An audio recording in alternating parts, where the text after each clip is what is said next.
The storm had rolled in without warning, swallowing the coastline in thick sheets of rain and snow, the kind that transformed the world into a gray blur and left people rushing for cover. Inside the Naval Museum, the wind howled against the tall windows like a wounded animal, shaking the glass until even the sturdier patrons glanced uneasily at the frames. The power flickered once, twice, then surrendered entirely in half the building, plunging the grand hull into a dim haze lit only by emergency lights. They cast long, trembling shadows over the glossy floors and the display cases filled with artifacts of war, old flags, medals, faded letters from soldiers, and models of ships that had once cut through the Pacific like blades. People were leaving in droves, muttering complaints about the cold or the lighting or the storm outside. Children tugged at their parents' coats, teens scrolled impatiently through their phones, and elderly visitors moved slowly, annoyed at the disruption. Not one of them spared more than a passing glance at the old man who sat alone on a bench beneath the towering replica of a World War II destroyer, Admiral Kenji Takamura, though nobody there knew his name, and perhaps, worse, nobody cared to ask. His uniform, dark navy coat, polished medals, and a hat tucked carefully under one arm, should have told them everything about him: honor, sacrifice, leadership, years of service, decades of experience. But to the crowd rushing around him, he was just another foreign tourist. A nameless, elderly man who appeared lost and out of place. Snow clung stubbornly to his shoulders and sleeves. His breathing was shallow, uneven. The long hours of diplomatic meetings, travel, and unfamiliar faces had exhausted him. His cane trembled in his grip, and every time he attempted to rise, his legs betrayed him, quivering like old machinery on the verge of collapse. He whispered under his breath in Japanese, not realizing the words escaped him aloud. "No one hears me, no one understands." His voice cracked, not from anger, from something heavier, deeper, loneliness. He had spent a lifetime commanding fleets, being saluted, respected. Yet now, in a foreign land with failing power and a cold storm rattling the walls, he felt invisible. A pair of museum staff hurried past him, arguing about who should fetch the backup generator. Two teens laughed as they waved flashlights at each other. A couple stepped around him without even acknowledging his struggle. He tried again to stand, wincing as pain shot through his left knee. No one helped, until the soft squeak of rubber on tile echoed around the hall. And a tall man in a faded janitor uniform turned the corner, pushing a mop bucket with one hand and rubbing tired eyes with the other. Leo Ramirez, single dad, widower, survivor of more heartbreak than he ever admitted, was finishing the last of his shift. His daughter Mia would be waiting for him at home, probably with dinner reheated and a million questions about her school project, and he'd smile through every minute of it because she was the brightest part of his world. But the moment he entered the hall, his instincts sharpened. Something felt off. His eyes, which had learned to notice things others missed, trash bins that needed emptying, leaking pipes, lonely visitors, scared children, immediately caught sight of the Admiral. Not the uniform, not the medals, the eyes, the tremor in his hands, the quiet despair. Leo paused, watching as the old man tried to stand again, only to sink back down, chest heaving. And that's when he heard it, the Japanese words spoken so softly most people would have assumed they were sounds of pain. But Leo heard them clearly, though he hadn't used that language in years. "I shouldn't have come alone. I can't find my way." Aiko's voice flashed in his memory, his late wife, with her gentle smile and her soft hands guiding his fingers through hiragana characters at the kitchen table, laughing whenever he mispronounced a vowel. She'd always told him language was a way to touch someone's heart, a way to show respect for their world. And in this moment, Leo felt her presence as strongly as the cold air biting his cheeks. Without thinking, without worrying how strange it might seem, he left his mop bucket and hurried toward the Admiral. His footsteps echoed gently across the hall. When he reached the man, he lowered himself so he wouldn't tower over him and said in careful, warm Japanese, "Sumimasen. Deijobu desu ka?" "Excuse me, are you all right?" The Admiral's breath caught, his head jerked up, and his eyes, sharp despite age, widened in disbelief. For a moment, neither spoke. The world around them seemed to fade. No storm, no crowd, no failing lights. Just two men, connected by a few unexpected words. You speak Japanese? The Admiral asked in a trembling accent, the English words shaky but understandable.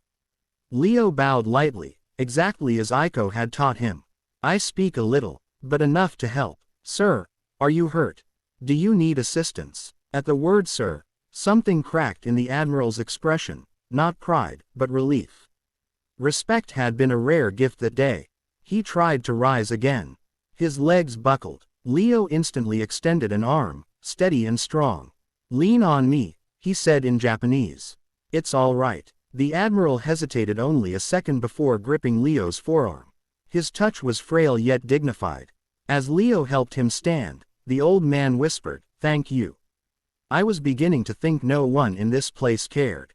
Leo's chest tightened. You're not alone anymore, he said softly.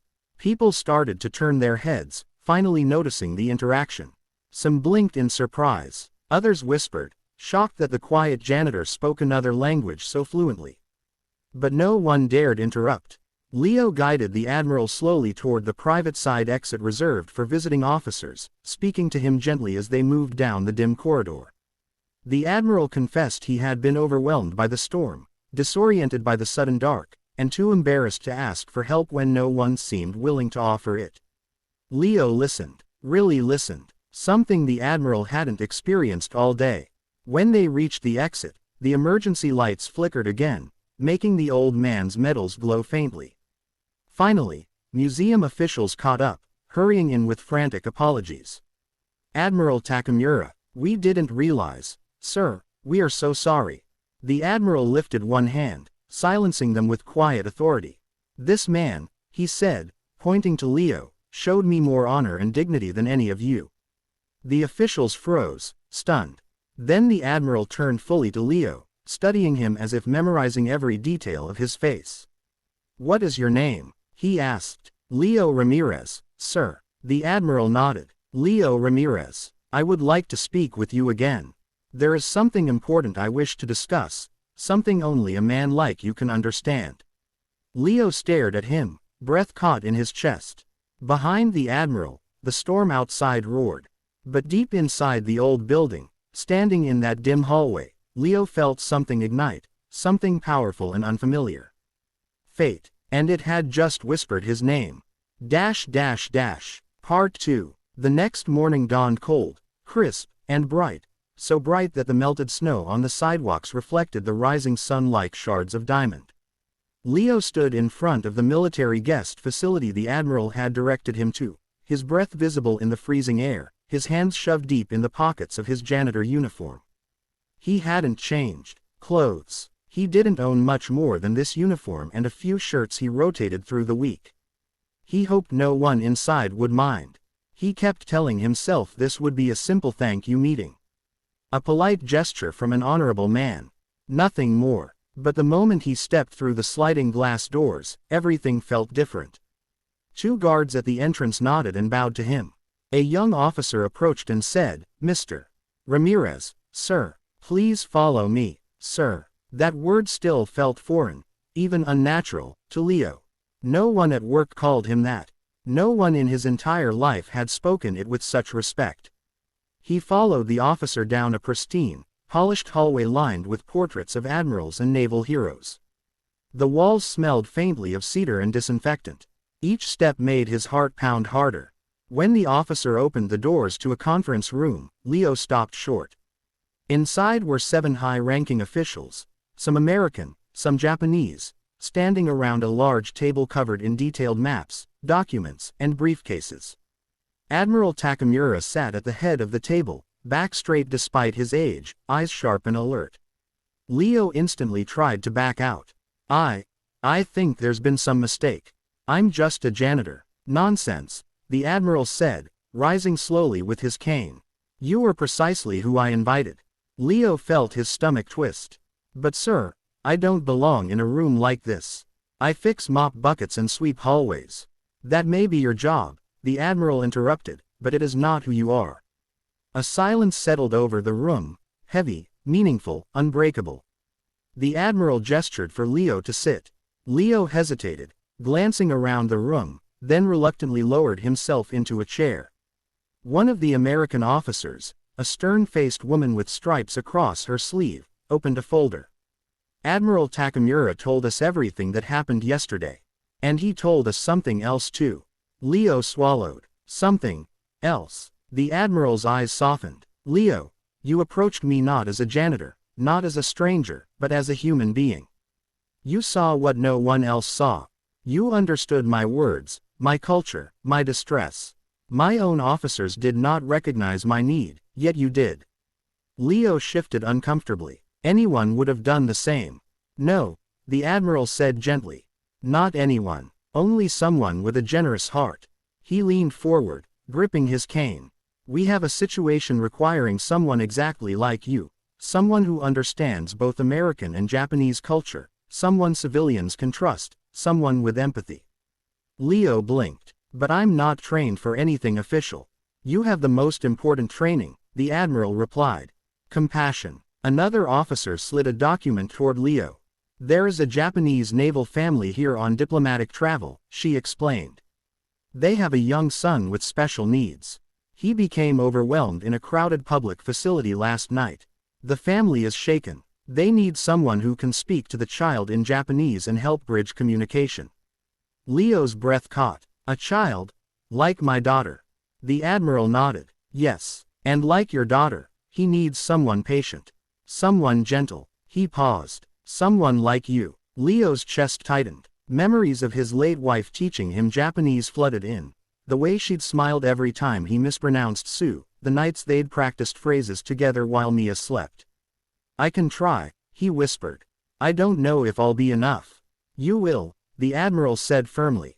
"You already proved that." Then the Admiral took a deep breath, a breath filled with purpose, and made the offer that would change everything. "Leo Ramirez," he said, "after this assignment, I wish to recommend you for a permanent cultural liaison role. You would help families, officers, delegations, people caught between worlds. It is meaningful work, and you are meant for it." Leo froze. His mind spun. A stable job, a real career, a chance to honor Aiko's memory, a chance to show Mia that he was more than his uniform. His voice cracked. "Sir, why me?" The Admiral smiled, a smile filled with decades of wisdom, sorrow, and hope. "Because yesterday," he said, "out of an entire building full of people, you were the only one who saw the man behind the uniform." And in that moment, Leo realized something. Sometimes fate doesn't shout. Sometimes it whispers through the kindness you give freely, and returns to you when you least expect it.